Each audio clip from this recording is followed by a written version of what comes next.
Gog y Magog. ¿Quiénes son estos personajes? En esta ocasión analizaremos brevemente el capítulo 38 de Ezequiel y todo lo que le rodea para poder entender este polémico y tan mal interpretado texto bíblico. Oscar 2598, contacte Centro Motorino 24. Saca 524, tráfico a las 10 millas rumbo eco, Cessna Airbus 320, 330. Así me mantenga 360 nivel, régimen 1500 o mayor hasta nivelar. Correcto, 7 Víctor Eco, desciende 10, 2500, ahora 3026 altímetro. Contacto, radar. Acompáñenme a estudiar el tema de Gog y Magog. Con fin didáctico he decidido titularle así, aunque en Ezequiel 38 cabe aclarar que no habla de dos personajes diferentes, habla de un solo personaje. Gog, que es príncipe soberano de la tierra de Magog. No confundir, no son dos personajes. En Apocalipsis 20, después del milenio, aparecen otra vez estos dos y sí se manejan como dos personajes. Eso es otro tema que necesitaría otro estudio. Por el momento vamos a remitirnos solamente a Ezequiel y por lo tanto, aunque aparezca Gog y Magog, aclaro que solamente es Gog. Para Ezequiel es un personaje. Y la palabra Gog aparece por primera vez en Primera de Crónicas 5:4 y dice que es el hijo de Rubén. Y la palabra Magog aparece en Génesis 10:2 y dice que es el hijo de Jafet. Pero estos dos no son de los que nos habla Ezequiel 38. Ezequiel está en un contexto muy especial.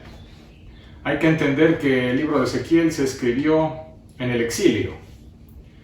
Algunos exégetas críticos lo han puesto incluso en algunas de sus partes, no solamente del siglo VI a.C. en el exilio, sino que llegan hasta el siglo III a.C. Es muy probable que así sea. No todo el libro se escribió en el siglo VI. Ahora bien, ¿qué estaba pasando en Israel en el siglo VI o en el mundo de la media luna fértil? Pues que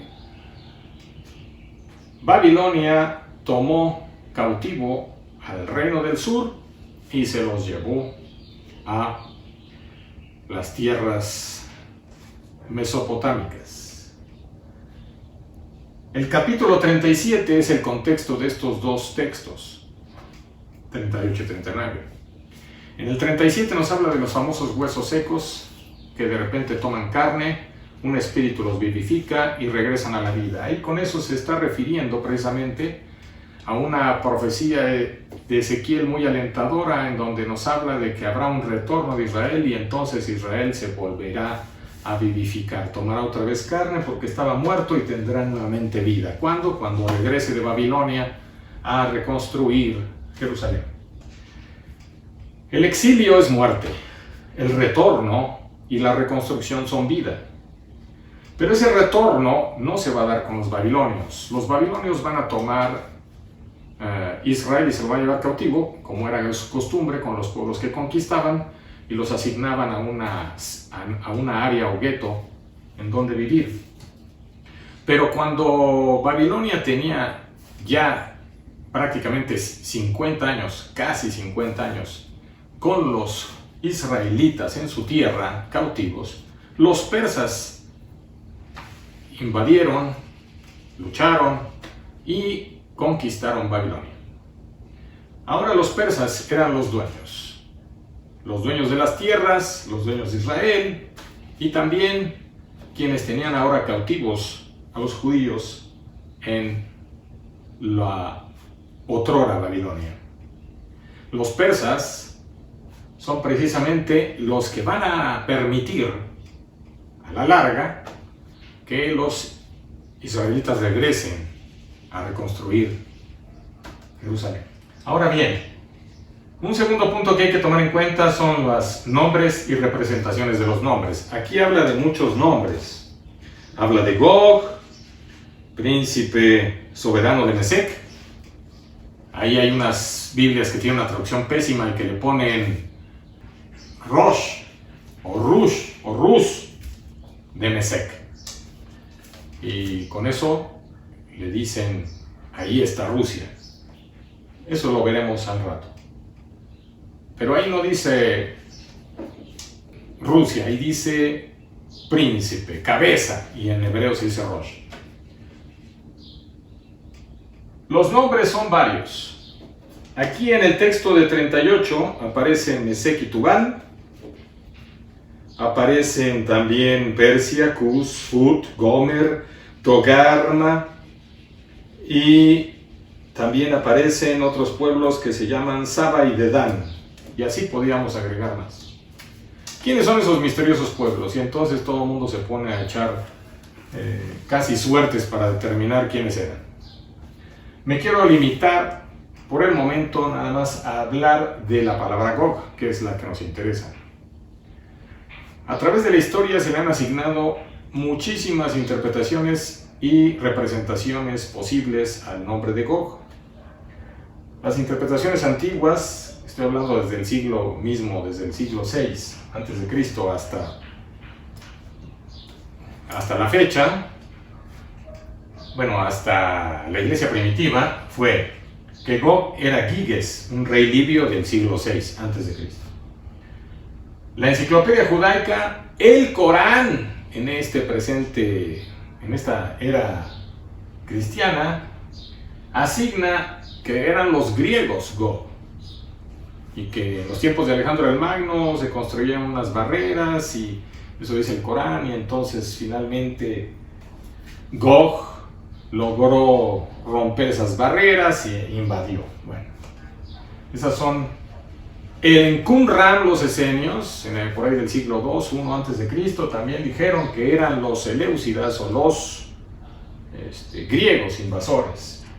Eusebio, ya en la era cristiana, uno de los padres de la iglesia, dijo que Gog era representativo del Imperio Romano. Jerónimo dijo que los godos eran una tribu bárbara noreuropea que invadió también Roma, y el Imperio Romano fue azotado por todas las tribus gódicas. Y suena así como que Gog, ¿no? Entonces dijeron, sí. Los cristianos del siglo VII después de Cristo dijeron, es el Islam. Pues sí, nos están invadiendo, son una plaga, nos están matando. No, son el Islam. Luego, antes de eso, incluso en el siglo IV, eso lo había dicho, después de Cristo, dijeron, son los hunos. Los hunos fueron una tribu mongol, con Genghis Khan, prácticamente la época donde casi conquistó todo el mundo conocido en ese tiempo. Y bueno, pues los hunos seguramente, si esos se están invadiendo, todos son un peligro. Y hubo también quien dijo, no, son los escitas. Y los escitas eran arqueros iranios del siglo VII antes de Cristo. Esos todavía son mucho más atrás, pero eran muy buenos con el arco y la flecha. Y los escitas vivían en lo que hoy es Irán, pero en aquel tiempo era Babilonia o Persia. Esas son las interpretaciones antiguas. Vean cómo han cambiado, y todo depende porque según quién los está invadiendo, quién es la potencia, cómo está, cada quien le asigna según su contexto. La interpretación moderna dijo, no, Gog es Napoleón Bonaparte, que ha conquistado cuantas tierras. Otros dijeron, no, son los turcos, es Turquía, Mesec y Tubal. Luego, en la Guerra Fría, cuando estaba Ronald Reagan en el poder, y también estaba en plena la Guerra Fría con la Unión Soviética, dijo, todos los intérpretes y predicadores americanos, que son además los que venden todos los libros comerciales populares y chafas, horribles, en las librerías, ellos dijeron, es la Unión Soviética. ¿Y ahora quién es? Pues ya no es la Unión Soviética, es Rusia. Entonces Rusia. Y después, ahora que ha estado más de moda Irán y que está tomando mucho poder, pues es Irán, ¿verdad? También se ha dicho países islámicos o el poder de ISIS. Y luego, no, pues los chinos. Ya nada más falta que le pongan el coronavirus. Ya, en fin. Todos estos son Gog. ¿Quién es? Lo único que les puedo decir es que no es nada de esto. Y desgraciadamente nosotros, muchos predicadores, nos hemos creído sobre todo la interpretación de Rusia. Y esa no es otra cosa que una interpretación norteamericana.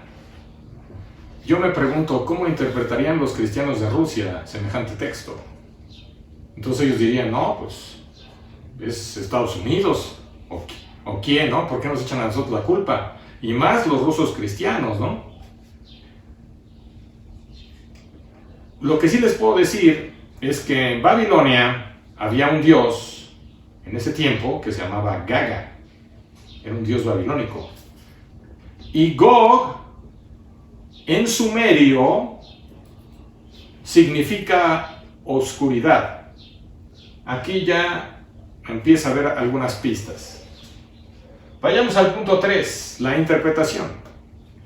La interpretación, tenemos que tomar en cuenta que es el género apocalíptico. Bueno, alguien me diría antes de que llegues a la interpretación exacta, bueno, no exacta, sino de este punto, dinos algo de Persia, Cus, Fud, Gomer, todos ellos, pues sí, todos ellos representan las naciones vecinas del tiempo de Israel en el siglo VI, V o IV. No tiene nada que ver con nuestros países o naciones actuales. Ahora bien, la interpretación, tenemos que tomar en cuenta que esto es un género apocalíptico. Estos textos del 38-39 son de tipo apocalíptico. Se considera que es el Apocalipsis de Ezequiel. Lo interesante es que los apocalipsis, el género apocalíptico surgió en el siglo II, III antes de Cristo. Entonces, esto nos remitiría a que el texto de Ezequiel 38-39 pudo haber sido de un discípulo de Ezequiel de mucho más adelante. Y hay la otra postura de que no, esto simplemente Ezequiel lo dijo con anticipación. Independientemente de eso, es un género apocalíptico. Y el género apocalíptico tiene varias características. Y es importante que sepamos dónde está datado Ezequiel. Como les dije, Ezequiel está datado entre el siglo VI, que es lo más probable, porque la invasión babilónica fue en el 587 y en el 538-37 regresó Israel a Jerusalén. 50 años. ¿Qué tipo de interpretaciones tienen estos textos? Bueno, está la interpretación literalista. La interpretación literalista es la que dice que todo el texto es literal. Esta interpretación tiene algunos problemas, porque si es literal, entonces está violando la interpretación o exégesis que se tiene que hacer a un texto apocalíptico. Un texto apocalíptico no se puede entender de manera literal porque tiene muchas metáforas, símbolos y teología. Si esto fuera así, quien dice que esta interpretación es la correcta son los dispensacionalistas, y los dispensacionalistas son aquellos que creen en el rapto, en la ida al cielo y una bola de cosas que no son sustentablemente bíblicas. Lo terrible es que muchos de nosotros hemos caído en las interpretaciones dispensacionalistas, que ustedes las pueden encontrar muy bien en la Biblia de Scofield, en sus notas, y que viene de un señor Darby del siglo XIX, inglés, y desde ahí empezó toda esa cadena de errores. No son exegéticos, son fantasiosos. Ahora bien, ¿cómo interpretaríamos Ezequiel 38:4? 38:4 habla precisamente de que te quebrantaré y pondré garfios en tus quijadas y te sacaré a ti y a todo tu ejército. hablando de Gog y sus otros aliados. Caballos y jinetes de todo en todo equipados, gran multitud con paveses y escudos, teniendo todos ellos espadas. O sea que el Señor va a derrotar a todos esos que traen caballos, arcos, escudos. Y la pregunta es, si ellos piensan que esta interpretación es literal, ¿cómo explicarían ese texto? Porque ese texto habla de arcos, flechas, caballos, escudos, y los dispensacionalistas son futuristas, no solamente literalistas, que esa es la otra interpretación. Entonces, ahí no dice bombas nucleares, metralletas, tanques, aviones. Ahí dice caballos, arcos y cosas por el estilo. Paveses son los escudos que cubren todo el cuerpo, y los escudos son los escudos pequeños de mano. Ahora bien, la futurista y la literalista son las grandes amigas del dispensacionalismo. La interpretación futurista es muy acomodaticia, porque cuando le conviene lo pone simbólico y cuando no lo pone literal. Un ejemplo de ello es la palabra Rosh, que yo les decía que no tiene nada que ver. En hebreo Rosh quiere decir príncipe, cabeza. No tiene nada que ver con Rusia y ellos se lo acomodan. Es un disparate. Segundo, Ezequiel 1, el mismo libro, ustedes lo leen, habla de la gloria de Dios, su presencia, su Shekinah, que va dando vueltas como en una rueda. Eso significa que está en movimiento, es dinámica. Y después en el capítulo 6 nos va a decir que esa Shekinah va a abandonar el templo y Dios va a abandonar al pueblo. Y después ese templo y esa ciudad va a ser destruida por los babilonios. Todo eso lo maneja Ezequiel, y después Ezequiel al final, como en estos capítulos, va a dar esperanza de que van a regresar y van a reconstruir. Bueno, por ahí va la cosa, pero la interpretación futurista es muy acomodaticia. Y estos dispensacionalistas, algunos han tenido el descaro de decir que Ezequiel 1 habla de naves espaciales, o sea, ovnis, aunque usted no lo crea, ¿no? Y entonces ahí sí hay futurismo, ¿no? Y bueno, pues eso no tiene nada que ver en el texto. También está la interpretación simbólica, que es muy espiritualista. Si nos quedamos solamente en puros símbolos, mucha gente ha dicho, ay, con todas estas interpretaciones de Gog, imagínense de Mesach y Tubal y de todos esos sacamos otra listota. Entonces, pues la conclusión es que todo eso no es cierto, es un símbolo. Esto no tiene nada que ver, y esto es simbólico, y nos quitamos de problemas. Es una salida fácil.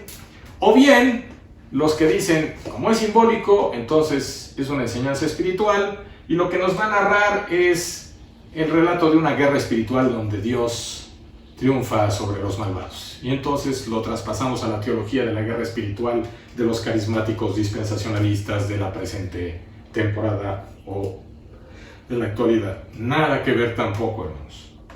Nos queda solamente la interpretación histórica y contextual, que esa interpretación es, en mi humilde opinión, la mejor. Quizá no tenemos todas las llaves, pero sí tenemos las pistas suficientes para encontrar cómo podemos interpretar un poquito más exegéticamente este asunto de Gog y Magog. Bien, para poder entender esto, tenemos que pensar en el contexto que habíamos aquí platicado, que es el contexto persa. Ya los persas han entrado a Babilonia, los judíos están ahí. ¿Se acuerdan del libro de Esther? Un libro que narra precisamente como un rey persa, que es Asuero, es el que toma el control y tiene una reina, su favorita, que va a ser Esther, y Esther es judía, y Mardoqueo, que es su tutor, consejero, etc. Y luego el personaje Amán, que es el malo de la película, y que él quiere destruir y exterminar a los judíos. Si leemos el texto de Esther, capítulo 3, verso 6, vamos a encontrar, pero tuve en poco poner mano en Mardoqueo solamente, pues ya le habían declarado cuál era el pueblo de Mardoqueo. Y procuró Amán destruir a todos los judíos que había en el reino de Asuero, al pueblo de Mardoqueo, a todos los judíos. ¿Y quiénes eran todos los judíos? Bueno, pues nada más hay que darse una vueltecita a Esther capítulo 1, en el verso 1, y dice ahí: aconteció en los días de Asuero, el Asuero que reinó desde la India hasta Etiopía sobre 127 provincias. Ese era el reino persa, aproximadamente, un reino muy vasto, muy grande. En ese amplio reino vivían judíos, todos los judíos, incluyendo la tierra de Israel. La propuesta de Amán es mandarlos matar a todos, o sea, Hitler se iba a quedar enano. Si ustedes se espantaron con Hitler, bueno, pues Amán, sea histórico o no el personaje, porque también se ha discutido eso, quiso destruir a todo el judaísmo. ¿Qué hubiera pasado si hubiera logrado su propósito? No estaríamos aquí los cristianos, porque Jesús nunca hubiera nacido, porque él era judío. Ahora bien, en el verso 13 del capítulo 3, dice: y fueron enviadas cartas por medio de correos a todas las provincias del rey con la orden de destruir, matar y exterminar a todos los judíos, jóvenes y ancianos, niños y mujeres, en un mismo día, en el día 13 del mes 12º, que es el mes de Adar, y apoderarse de sus bienes. Ya salió el peine, ¿verdad? También se quieren quitar todas sus propiedades, y aparte me caen mal, y en fin, antisemita el texto, más bien el Amán. Este es el contexto: la exterminación de los judíos por los persas, no por el gobernante persa Asuero en sí, sino por uno de sus principales que lo ha convencido de que hay que hacer eso. Si nos vamos ahora a Esther capítulo 9, en el verso 1 al 6, perdón que los esté llevando algunos textos, pero no nos queda otra. En el mes 12º, que es el mes de Adar, a los 13 días del mismo mes, cuando debía ser ejecutado el mandamiento del rey de exterminar a todos los judíos, el mismo día en que los enemigos de los judíos esperaban enseñorearse de ellos, sucedió lo contrario, porque los judíos se enseñorearon de los que los aborrecían. Los judíos se reunieron en sus ciudades, en todas las provincias del rey Asuero, para descargar su mano sobre los que habían procurado su mal, y nadie los pudo resistir, porque el temor de ellos había caído sobre todos los pueblos, y todos los príncipes de las provincias, los sátrapas, capitanes y oficiales del rey, apoyaban a los judíos, porque el temor de Mardoqueo había caído sobre ellos. Pues Mardoqueo era grande en la casa del rey, y su fama iba por todas las provincias. Mardoqueo iba engrandeciéndose más y más, y asolaron los judíos a todos sus enemigos a filo de espada y con mortandad y destrucción, e hicieron con sus enemigos como quisieron. En Susa, capital del reino, mataron y destruyeron los judíos a 500 hombres, tan solo en la capital. O sea que se invirtió. Fueron destruidos o asesinados los enemigos de Israel. ¿Quién los destruyó? Pues Mardoqueo, los judíos. Sin embargo, para el texto bíblico va a ser Dios. ¿De qué nos está hablando Ezequiel 38 con Gog? Que va a ser destruido y Dios lo va a castigar y Dios va a tomar el control. Está hablando del exterminio de los judíos, y es una manera teológica de decirlo. La apocalíptica lo que tiene es que habla de aspectos históricos en términos teológico y simbólicos, y para eso se hace de aspectos histórico-literales y simbólicos teológicos, no necesariamente y por lo general no futuristas. Eso significa, si queremos ver, está hablando del triunfo de los judíos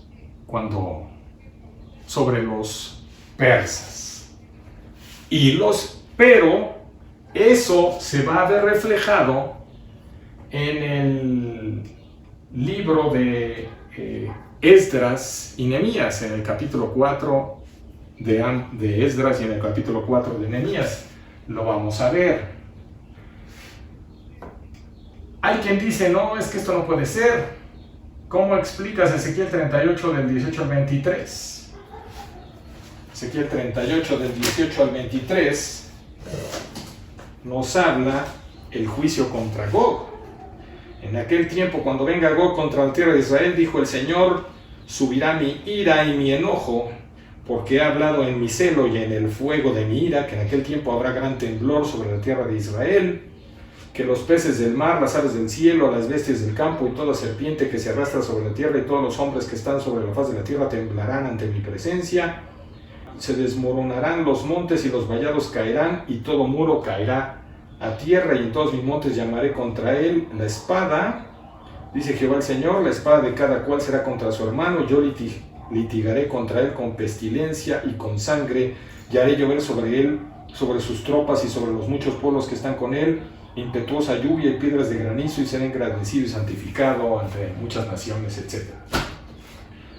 Bueno, pues para empezar, el lenguaje es teológico. Por ejemplo, se desmoronarán los montes. Los montes es la imagen para los ídolos en el Antiguo Testamento. Entonces lo que se va a desmoronar es toda esa idolatría. En todos mis montes llamaré contra él la espada, dice Jehová el Señor, la espada de cada. O sea, en los montes que sí son de Dios, el monte de Sión, el monte Sinaí, el monte donde Dios se manifiesta, ahí, desde ahí llamaré contra él. Si queremos verlo y entenderlo un poquito más este lenguaje, tenemos que ir a Salmo 18. Si nos vamos a Salmo 18, podremos notar cómo se utilizan este tipo de lenguaje para explicar algo catastrófico. El verso 7. La tierra fue conmovida y tembló, se conmovieron los cimientos de los montes, se estremecieron porque se indignó él. Humo subió de su nariz y de su boca fuego consumidor, carbones fueron por él encendidos.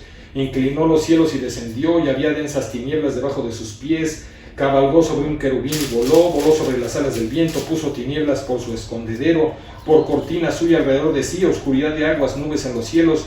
Por el resplandor de su presencia sus nubes pasaron, granizo y carbones ardientes. Tronó en los cielos Jehová, y el Altísimo dio su voz, granizo y carbones de fuego. Envió sus saetas y los dispersó, lanzó relámpagos y los destruyó. Vean ese lenguaje tan apocalíptico.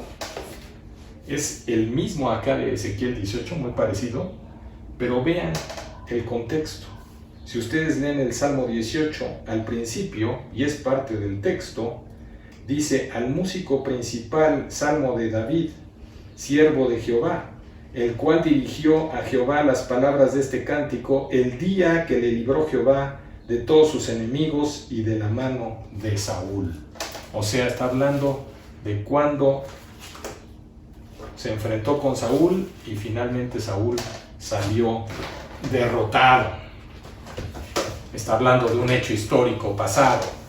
Y pareciera que está hablando de algo futurístico, catastrófico, en donde casi los cielos se caen y hay terremotos. Es una manera de decir cómo Dios se manifiesta y triunfa sobre el enemigo. Entonces este es un lenguaje totalmente metafórico. En el Salmo 18, Dios es el que derrota. Pero en 2 de Samuel, es el mismo texto que estamos hablando aquí, el que derrota a Saúl es David. ¿Qué significa eso? Es lo mismo. David derrota a Saúl gracias a Dios. Y decir que Dios lo derrotó es precisamente porque Dios intervino para derrotarlo a través de David. Ahora bien, si vamos a Zacarías del 12, capítulo 12, del 1 al 9, pues vamos a ver cómo hay un ánimo para reconstruir. Zacarías es un libro que se escribe para el regreso también después del exilio, y ese libro es del 520 a.C., y anima a todos los judíos para que reconstruyan. ¿Por qué? Porque se ven desanimados. Empezaron a reconstruir y dejaron de hacerlo. ¿Por qué dejaron de hacerlo? Porque llegaron los enemigos, llegaron los samaritanos, llegaron otros pueblos vecinos y dijeron que no debían de estar construyendo otra vez. Estaban enojadísimos y llenos de celo porque estaban otra vez regresando los judíos a su tierra y empezaron a construir las murallas y todo, y dijeron no. Y lo fueron a acusar con los persas, y los persas pararon la obra, y entonces Zacarías los vuelve a animar a que sigan adelante porque Dios está con ellos. Los pueblos que se oponen los menciona Esdras y Nehemías. Por eso, si regresamos a Ezequiel 38, en el versículo número 11, dice, y dirás, subiré, está hablando de Gog y todos sus aliados, subiré contra una tierra indefensa, iré contra gentes tranquilas que habitan confiadamente, todas ellas habitan sin muros y no tienen cerrojos ni puertas. Pues no, porque apenas están haciendo las murallas, están empezando a construir, y aquellos dicen, vamos a acabarlos, y a eso se refiere Gog y Ezequiel 38. No solamente a que el exterminio de los judíos, representado por la destrucción de Amán, con el liderazgo de Mardoqueo, sino que precisamente cuando esto se logra, ¿sí?, se regresan a la tierra, y llegando a la tierra de Israel empiezan a reconstruir la muralla, la ciudad, el templo, y entonces vienen los enemigos y quieren destruir esa obra. Cuando empiezan a reconstruir otra vez, de nuevo aparecen las naciones y vienen con todo. Y ahora sí quieren destruirlos. Ya no vienen a advertirles y los van a acusar con los persas. Los van a acusar con los persas, pero aparte los pueblos se les dejan venir encima. Tal es así que Nehemías les invita a que se pongan a las familias todas y los distribuye alrededor de toda la ciudad para que vigilen por dónde vienen, y algunos están hasta con espada por un lado y con la otra, la pala con la otra mano. Están reconstruyendo en las condiciones más críticas, y es precisamente ese pueblo buscando rehacerse y que los demás no lo quieren dejar realizar ese proyecto. Precisamente eso es lo que critica y condena Ezequiel 38 y 39, dándole aliento a Israel. Tus enemigos que van a evitar, más bien van a querer evitar que tú reconstruyas, que van a querer exterminarte, no lo van a lograr. Esos son Gog, y están representados por las tribus o los pueblos del norte, dice Ezequiel 38. Son los tribus del norte. ¿Y quiénes son las tribus del norte? En Jeremías vemos que le llama tribus del norte a todos los babilonios. ¿Por qué? Porque todos en Israel, los enemigos principales, siempre llegaban del norte, salvo Egipto. Los demás siempre llegaban por el norte. ¿Y por qué llegaban por el norte? Porque no podían llegar por el oeste, porque era el mar, y no llegaban por el este, porque el este era el desierto. Nadie cruzaba ese desierto, era la cosa más terrible. Todos tenían que entrar a Israel dándole la vuelta al desierto y entrar por el norte, siempre. Por eso es que los enemigos del norte no se refiere al norte hacia Rusia, hacia Turquía, se refiere a los que están al este, pero al noreste, o al este, pero que tienen que darle la vuelta y van a llegar por el norte. Esos son Gog y Magog. Si ustedes hacen de estas palabritas, le quitan a Gog y Magog las vocales, van a dejar G, G, M, G, G. Algunos eruditos dicen, si le quitamos estas consonantes, las convertimos en consonantes, una anterior al alefato hebreo, es decir, una anterior de Gimel, que es la G, sería Beit, que es la B, y la M, una anterior sería la L, es L, M, M. La anterior a M, que es de Magog, sería L, y luego G es B, porque la B en el alefato hebreo es anterior a la G, no es como nosotros, BC, allí es BG. Entonces, quedaría BBLBB. Babilonia. ¿Y quién es Babilonia? Los persas y sus aliados.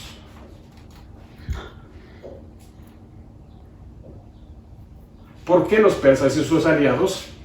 Porque hay una actualización.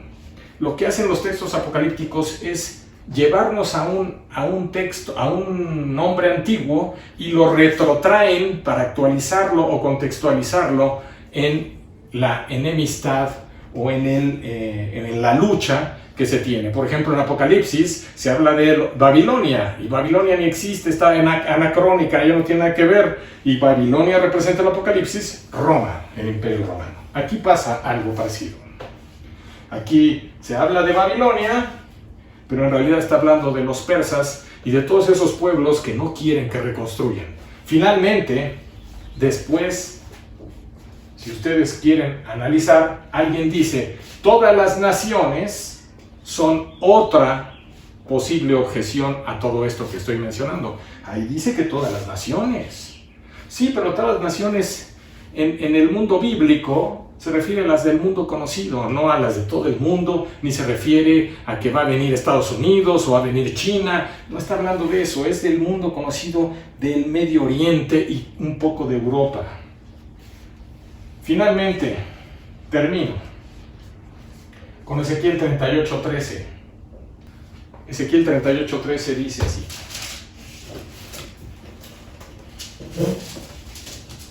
Saba y Dedán y los mercaderes de Tarsis y todos sus príncipes te dirán, ¿has venido a arrebatar despojos? ¿Has reunido tu multitud para tomar botín? ¿Para quitar plata y oro? ¿Para tomar ganados y posesiones? ¿Para tomar grandes despojos? Eso es lo que está diciendo el grupo de aliados. ¿Qué es lo que pretendes? ¿No? Si vamos a Esdras 1:4 vamos a entender qué significa eso.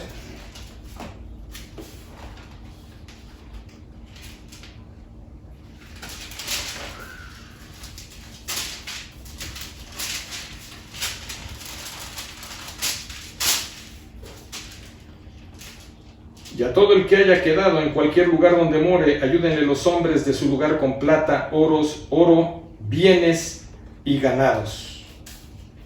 O sea, al regreso de la cautividad babilónica, vienen con despojos, oro, ganado, plata, los judíos. Y con eso van a reconstruir. Y es exactamente de lo que habla Ezequiel 38. En otras palabras, los despojos de los que habla Ezequiel son despojos antes del regreso de los judíos a Israel. Y esos despojos, o sea, los van a conseguir antes en Babilonia, en Persia. Y eso se los van a llevar para la reconstrucción, y eso es de lo que nos va a hablar Esdras. Por lo tanto, volvemos a encontrar la conexión entre Ezequiel 38, 39, que habla del mismo punto de Gog, y los persas, el retorno de Israel a su tierra y la reconstrucción de la ciudad, no la victoria de los enemigos que quieren destruir a Israel. Esto es, en general, como podemos entender a Gog de la tierra de Magog. Hoy, si lo queremos contextualizar, sería toda aquella fuerza oscura que no nos quiere permitir construir reino de Dios. Que Dios les bendiga.